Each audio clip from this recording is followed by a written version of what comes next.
Hello, comme vous pouvez le voir, je ne suis pas dans mon setup habituel puisque je démarre un nouveau vlog aujourd'hui.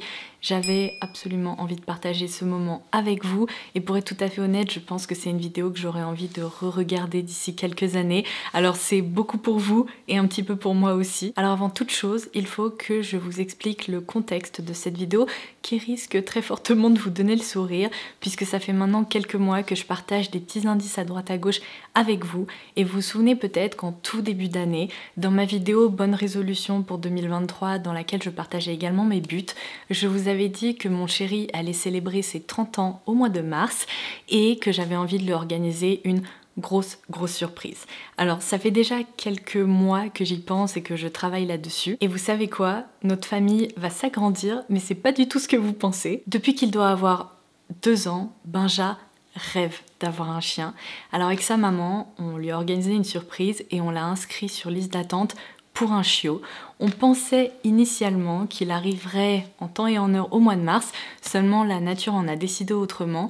Donc le jour de ses 30 ans, on était en famille et en fait on lui a préparé une corbeille avec plein de jouets pour chiens. J'avais également imprimé un montage avec des photos du chien qu'il va avoir, enfin de la race du chien qu'il va avoir, et on l'a surpris comme ça en lui annonçant que on attendait la naissance d'une portée mais qu'un de ses chiots serait pour lui. Et évidemment, autant vous dire que c'était, je pense, l'un des meilleurs jours de sa vie. Enfin, pas tout à fait, parce que je pense que le meilleur jour de sa vie, ça va être demain, quand on va aller le récupérer. Il était aux anges, et 12 jours plus tard, eh bien, la portée arrivait et son petit chien est né. Alors si je dis son petit chien, c'est parce que c'est avant tout une surprise pour lui, mais vous vous doutez bien que nous sommes ensemble depuis 6 ans, qu'on va se marier au mois d'octobre, et donc ça va être un nouveau membre de notre famille à part entière, et sincèrement ça sera autant son chien que le mien, et je me réjouis. Alors autant vous dire qu'en tant que Crazy Cat Lady, j'ai passé ces derniers mois à me documenter sur les chiens comme jamais. J'ai regardé des centaines de vidéos sur leur éducation et tout ce qu'il faut, et ça y est, je suis fin prête, je vais être une maman chien. Je m'attendais pas à ça, mais je pense que ça va être une sacrée aventure. Et demain, c'est le grand jour, on va enfin pouvoir monter dans la voiture et aller récupérer notre petite patate. C'est parti!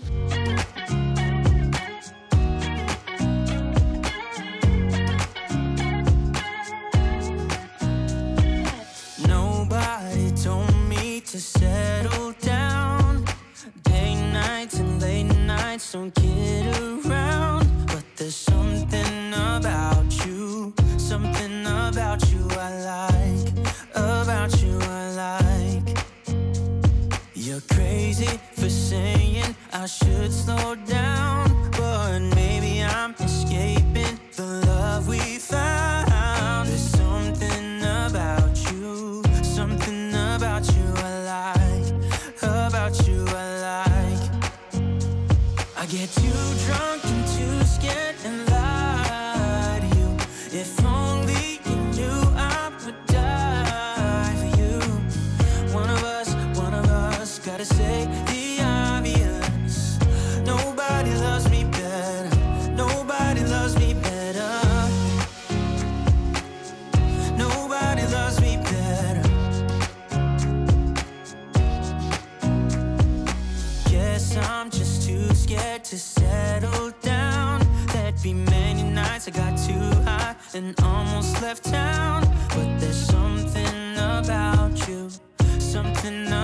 you I like, I get too drunk and too scared and lie to you. If only you knew I would die for you. One of us gotta say the obvious. Nobody loves me better. Nobody loves me better.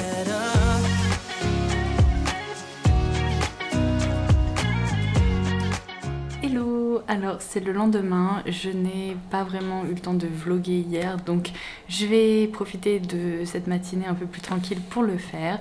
Sam s'est bien installé, même si on pourrait croire qu'une tornade est passée dans notre salon, on a dû pousser tous les meubles pour essayer de trouver de l'espace pour son parc et sa cage Pour la nuit, c'est donc ça d'avoir un chien ou un enfant. J'imagine que c'est un peu la même chose. En tout cas, on passe de super bons moments, on rigole tout le temps. Il est hyper sage, hyper gentil. Hier, il a été un peu anxieux. Et d'ailleurs, je crois que je vous ai toujours pas donné son prénom et je vous l'ai pas introduit parce que là, il est en train de jouer dehors avec Benja, mais il s'appelle Sam, donc Sam a rejoint notre famille. Hier, comme je vous l'expliquais, il était un petit peu anxieux parce que bon, entre le trajet en voiture, c'était une grande première, il a bavouillé pendant tout le trajet. Benja, il a pris une photo, j'essaierai de vous l'intégrer à l'écran. Il me dit c'est ma photo préférée parce que genre, on sent que le chien, il est à la fois content, excité, mais il sait pas trop comment réagir. Donc il hyperventilait un petit peu, mais une fois arrivé à la maison, ça a commencé à aller mieux, il a voulu tout découvrir. Et disons qu'hier en fait il essayait de dormir et il essayait de se reposer, mais il avait un peu de mal parce que entre l'excitation, le stress, le changement d'environnement et tout, donc bon, on l'a laissé tranquille. Et puis finalement hier soir on avait un apéro dînatoire chez nos voisins, on l'a embarqué avec nous, il a joué toute la soirée dans le jardin, il était trop content, il a fait le fier, et à partir de ce moment là, donc après quelques heures passées avec nous et puis à jouer avec lui, il a commencé à vachement s'apaiser et il a hyper bien dormi cette nuit. Benja a dormi juste là à côté de lui, à côté de sa cage pour qu'il soit rassuré et qu'il soit pas tout seul. Il s'est réveillé une fois vers 3h30 du matin et ce matin Sam nous a réveillés vers 6h30, donc c'était une nuit un peu courte, mais franchement je m'attendais à bien pire. Il est hyper sage, il est trop mignon et là je vais attendre qu'il termine de courir partout et on va sûrement opter pour notre première balade en laisse. Je pense que ça va être un grand moment. Ouh, trop fière de toi. Ouais. Juste une petite précision pendant que j'édite ce vlog, vous allez pouvoir constater dans les séquences qui vont suivre qu'on a finalement abandonné le collier et qu'on a préféré opter pour un harnais ergonomique. C'est bien ça. Et on termine la balade comme ça.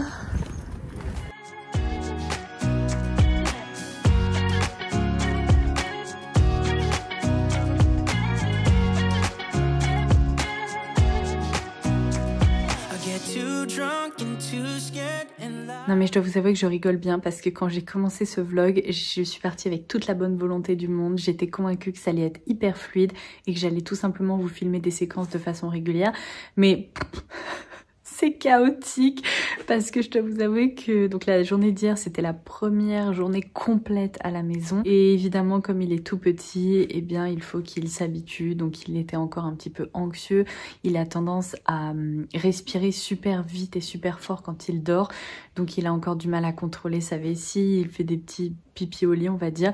Alors par contre il est déjà super propre, c'est-à-dire qu'il comprend et il sait quand il est conscient et éveillé qu'il faut aller dans le jardin ou dehors pour faire ses besoins, mais quand il dort, eh bien malheureusement je pense que c'est un peu comme les enfants qui font pipi au lit. Donc on est vraiment en train d'essayer d'instaurer le fait qu'il nous prévienne quand il a envie de faire ses besoins et puis on le sort de façon très régulière. Et on a décidé au début avec Benja de dormir à tour de rôle sur le canapé juste à côté de lui pour le rassurer et lui faire comprendre qu'il y a toujours quelqu'un, il faut pas qu'il soit anxieux, il est pas tout seul, etc.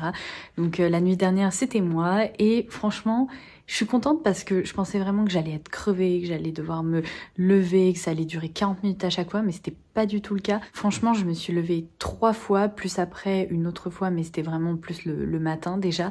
Et peut-être en 10-15 minutes, il finissait par se rendormir. Donc je comprends la douleur des parents qui doivent se lever toute la nuit pour aller nourrir leur bébé parce que j'ai un peu l'impression d'être une maman chien, mais c'est vraiment trop mignon, on en profite à fond. Il est en train de dormir juste à côté de moi. Venez, je vous montre. Regardez-moi ce petit bébé. Et alors en fait on a dû trouver une nouvelle installation parce que initialement on avait son parc juste ici et sa cage juste là. Je sais pas ce qu'on a fait avec le tapis, il va falloir qu'on le repasse en dessous de la cage. Mais on s'est rendu compte que il aimait pas du tout en fait quand on le mettait dans sa cage le soir pour dormir, il refusait d'y rester. Il est beaucoup plus habitué à jouer dans son parc, donc j'ai l'impression qu'il était plus tranquille en fait dans son parc. Donc la nuit dernière on s'est dit c'est pas grave, on le fait dormir dans son parc tranquillement. Et là ce qu'on a fait ce matin, on a tenté une nouvelle technique qui fonctionne super bien parce que maintenant il y va naturellement. En fait on a ouvert le parc et on a glissé si vous voulez la cage comme ça. Il va falloir que j'essaye d'attacher cette partie qui n'est pas fixée pour éviter les petits accidents et pour éviter qu'il se faufile. Mais comme ça, eh bien si vous voulez, il peut rentrer là-dedans, il se sent vraiment hyper bien, il a ses jouets. ses couvertures, etc. Et comme ça, au fur et à mesure, on pourra le soir le mettre dans sa cage, fermer la porte, lui faire comprendre que c'est son espace, qu'il doit s'y sentir bien. Et c'est voilà, c'est encore une fois un apprentissage. Mais franchement, je pense que là, ça va mieux fonctionner parce qu'il est beaucoup moins stressé d'y rentrer. Et comme vous pouvez le voir, on a vraiment improvisé une petite couverture extérieure avec des plaids qu'on avait parce que j'avais pas du tout pensé au fait que il vaut mieux couvrir la cage, surtout la nuit, pour qu'il se sente vraiment bien en sécurité. Donc voilà notre quotidien en ce moment. Mais franchement, petit bébé. On a chaud. Il fait chaud, hein? Ah, il fait chaud. If only you knew I would die for you. One of us gotta save the others. Nobody loves me better yet. I get too drunk and too scared and lie. On peut voir que je suis un petit peu fatiguée, j'imagine. Oh là là, ces derniers jours, on a été pris dans une spirale un peu infernale. Vous savez, le temps est passé hyper vite, on a fait plein de choses et je n'ai absolument pas eu le temps ou pris le temps de me poser pour vous parler. Donc vous pouvez peut-être apercevoir Sam qui est en train de dormir paisiblement, donc je me suis dit c'est le moment ou jamais, il faut que je me pose pour vous raconter un petit peu tout ce qui s'est passé. Alors déjà, avant toute chose, je n'ai pas encore commencé à monter ce vlog, mais je sens que je vais m'arracher les cheveux parce que quand je repense aux séquences que je vous ai filmées, ça va être complètement décousu. Mais bon, j'imagine que vous pourrez le comprendre. Comme je vous le disais, on ne comprend pas. Ces 4 derniers jours sont passés si rapidement, mais vraiment si rapidement. J'ai partagé la nouvelle sur Instagram et du coup j'ai reçu plein de messages de votre part avec beaucoup de félicitations. Évidemment, j'ai reçu plein de messages pour nous dire qu'il était hyper mignon, alors je vous en remercie si vous avez pris le temps de m'écrire et de m'envoyer des gentils petits mots, ça me va droit au cœur, vraiment ça me touche beaucoup. On est absolument ravis et comblés, c'est juste que c'est beaucoup de travail. Et du coup, en parallèle de la grande majorité de tous les messages positifs que j'ai reçus, j'ai aussi reçu quelques messages, mais de toute façon il faut s'y attendre, comme beaucoup d'entre vous me l'ont dit. Quand on a des enfants ou des animaux, il y a toujours certaines personnes qui auront des commentaires à partager avec vous, n'est-ce pas? Et c'est un petit peu ce qui s'est passé. Alors je vous rassure, ça a vraiment été une minorité, mais je me suis dit que c'était aussi le moment de vous expliquer quelques petites choses parce que autant il y a eu certains commentaires un peu passive-aggressive, vous savez, pas très agréables, autant je pense qu'il y avait aussi d'autres petits messages ou commentaires de personnes qui n'ont jamais eu de chien ou alors qui se posent certaines questions ou qui aimeraient en savoir plus. Et donc je vais en profiter pour répondre à quelques points. Alors la première question qui est vraiment le plus revenue, et c'est totalement justifié parce que c'était aussi un point qui nous angoissait un petit peu avec Benjamin, c'est bien évidemment comment se passe la cohabitation entre nos chats et le petit Sam, comment est-ce qu'ils l'ont accueilli, comment est-ce que Sam a réagi, etc. Alors je dois dire que je connais vraiment mes chats par cœur parce que j'avais un peu anticipé tout ça. Si vous ne le savez pas encore, on a 2 chats à la maison qui vont avoir 8 ans cet été. Ce sont des British Longhair, un frère et une sœur qui s'appellent Madone et Kira. Vous les voyez souvent passer dans les fonds de mes vidéos. Alors il faut savoir que ce sont 2 chats qui sont hyper pépouses. Déjà, ce sont des chats d'intérieur qui ne sortent jamais, donc ils passent leur temps à manger, dormir et évidemment nous câliner. Madone est encore plus câlin et je dirais qu'il est encore plus attaché à moi que Kira, c'est-à-dire qu'il me suit absolument partout. Kira est un petit peu plus indépendante et elle est également un petit peu plus frileuse aux nouvelles têtes et beaucoup plus anxieuse, en tout cas elle est de nature plus anxieuse. Elle est vraiment un peu, on va dire, casanière et elle est habituée à nous et elle nous aime nous, et c'est un peu genre les autres il faut qu'ils restent loin. Seulement je trouve qu'elle est quand même assez curieuse et intriguée quand justement il y a de nouveaux arrivants et notamment des petits animaux, parce qu'on a vu ça lorsque des amis avaient ramené un chien avec eux. Et alors la réponse à cette question, c'est que pour le moment ça se passe très bien dans le sens où ça se passe pas vraiment. C'est-à-dire que les chats ont compris qu'il était là, ils viennent le renifler quand il dort, vraiment ils sont en mode t'es qui? Qu'est-ce que tu fais là? Et il commence, on va dire, à s'acclimater à lui. Souvent, il se pose, vous voyez, là, il y a le canapé, là, il y a sa petite cage et son parc. Donc souvent, ils se mettent un petit peu plus loin par là-bas. Il l'observe comme ça, à distance. Il commence un peu à juger, à se dire, ok, ça va, t'as pas l'air trop dangereux. Et par contre, lorsque Sam se met à couiner ou à aboyer ou à bouger dans tous les sens, là, ça les stresse un peu. Donc ils ont tendance à se mettre encore plus loin ou alors carrément à monter à l'étage. Je sais pas si vous pouvez voir, juste ici, on a opté, vous savez, pour des portes qui sont normalement des portes pour enfants, en fait, pour protéger les escaliers. Et on a installé ça pour la porte du sous-sol ainsi que pour la porte de l'étage. Donc les chats ont absolument toute la maison pour eux et notamment le premier étage qu'ils adorent puisqu'ils dorment souvent dans notre chambre ou dans la chambre d'amis. Et comme ça, le rez-de-chaussée, c'est l'espace pour évidemment accueillir Sam, même si évidemment il y a la cuisine et il continue à venir nous voir, à venir dans la cuisine. Il mange, il ronronne, il demande des câlins, donc tout va bien. Ça, c'est le plus beau de tous les doudous. Ça va, mon doudou? Oh bah oui, ça va alors. Tout va bien. Bonjour. Bonjour. Oh.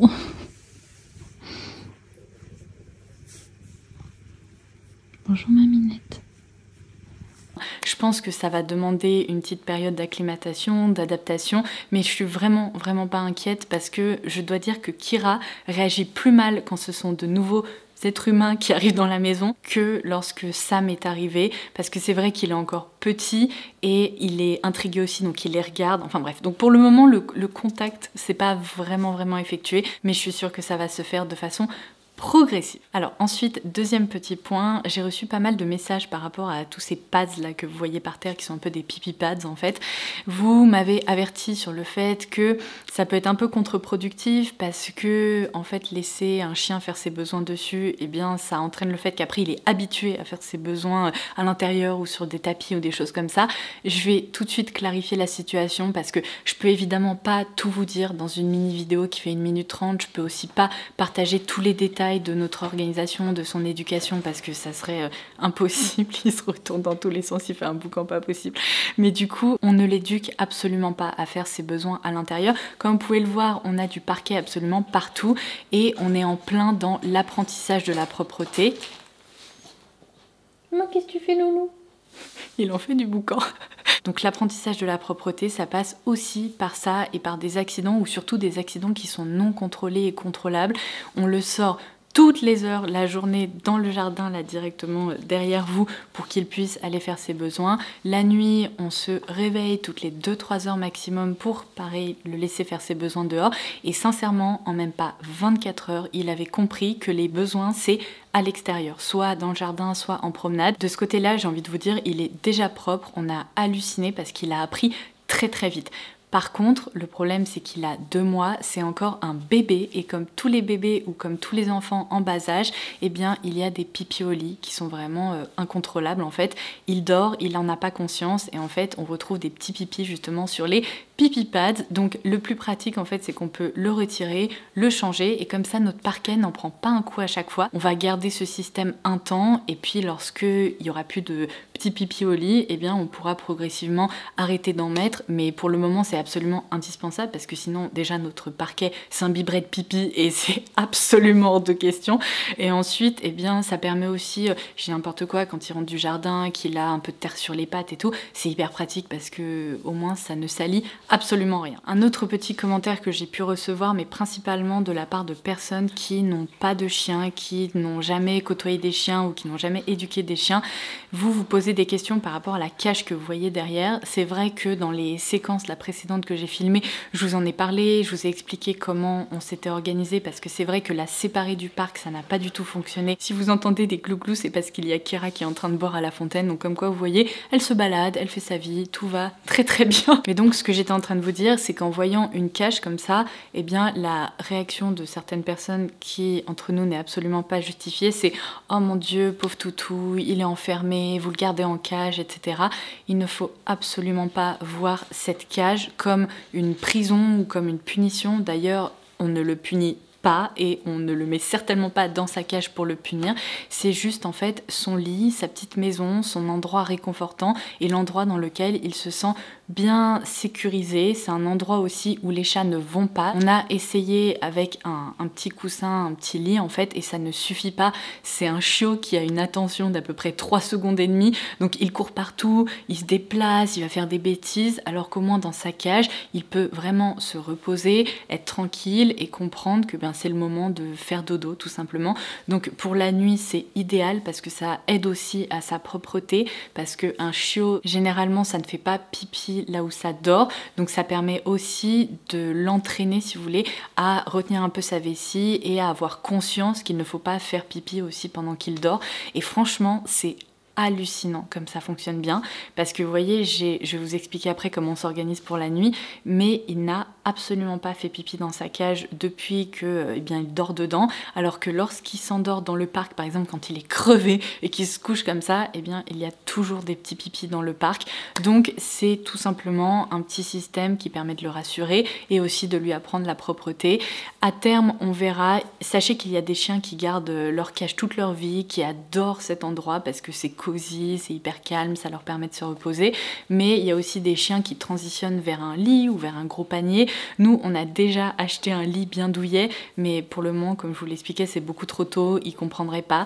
Donc on verra quand il grandira un petit peu. J'imagine qu'on essaiera de transitionner vers un lit, mais chaque chose en son temps, c'est pas une course, ça va prendre plusieurs mois, j'imagine. Donc voilà, toutes les petites nouvelles. Maintenant, vous savez tout. J'avoue que c'est complètement différent que d'éduquer des chats, parce que moi je n'ai que éduqué et vécu avec des chats, mais finalement, vous savez quoi, je vais vous dire un truc, c'est du bon sens. En fait, la plupart des chiens adorent être félicités, donc quand il fait quelque chose de bien, évidemment on le félicite, on lui fait la fête, et c'est sûrement pour ça qu'il a compris qu'il fallait être propre et faire ses besoins à l'extérieur. Et même s'il y a un petit peu de fatigue qui s'accumule, franchement c'est que du bonheur, on en profite à fond, on passe énormément de temps avec lui, et je sais, vu les photos que vous m'avez envoyées pour toutes ceux et celles qui ont des golden, qu'ils grandissent beaucoup trop vite, que là c'est une petite patate, mais que d'ici quelques mois seulement, il sera déjà beaucoup plus grand.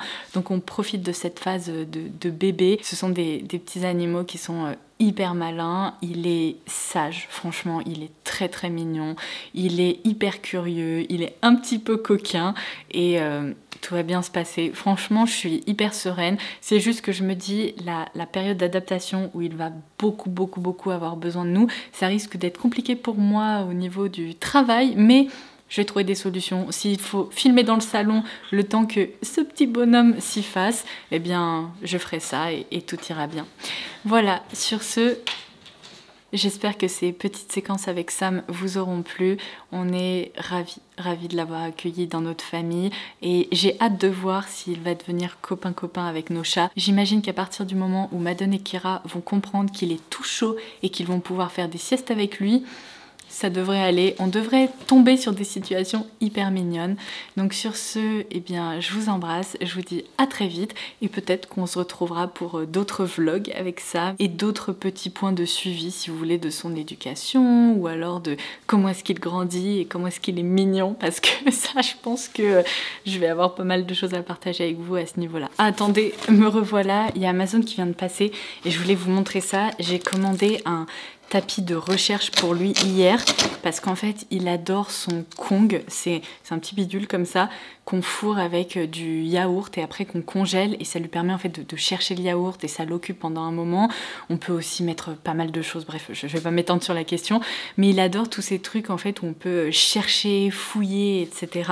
Il adore son tapis de lèche aussi, donc je me suis dit qu'il était temps d'investir dans un tapis de recherche. Et mince, avec tous mes bruits, je suis en train de le réveiller. Bon, c'est pas plus mal, parce qu'il faut aussi qu'il s'habitue à tous les petits bruits environnants, parce que c'est vrai que pour le moment il les connaît pas, il les découvre, mais petit à petit ça ne lui fera plus rien du tout. Donc le voici, le tapis. Alors bon, la couleur c'est plus que douteux, mais j'avais trouvé un autre modèle qui était beaucoup trop petit. Je me suis dit qu'en grandissant il va trouver ça minuscule, donc là j'en ai pris un beaucoup plus grand. Hop, oh mon dieu, c'est atroce, qu'est-ce que c'est que ça? pas grave, ça va lui plaire quand même. Donc voilà le grand tapis, comment il se présente. Oh, ça va être trop fun, trop sympa. Donc en gros, vous voyez, il y a plein de petits pans de tissu comme ça. On peut cacher des friandises ou des croquettes à plein d'endroits. Il y a également cette espèce de fleur, ou je sais pas exactement ce que c'est. Comme ça, il peut sniffer, rechercher, ça l'occupe pendant un moment. Et c'est surtout que ça provoque, on va dire, une fatigue mentale. C'est assez challengeant mentalement pour lui. Et c'est encore mieux que la fatigue physique, parce que ça lui permet aussi d'apprendre des choses, et ça dure plus longtemps, et c'est plus fun. Donc voilà, son petit tapis. Bon, sur ce, je vous laisse pour de vrai. Je vous embrasse.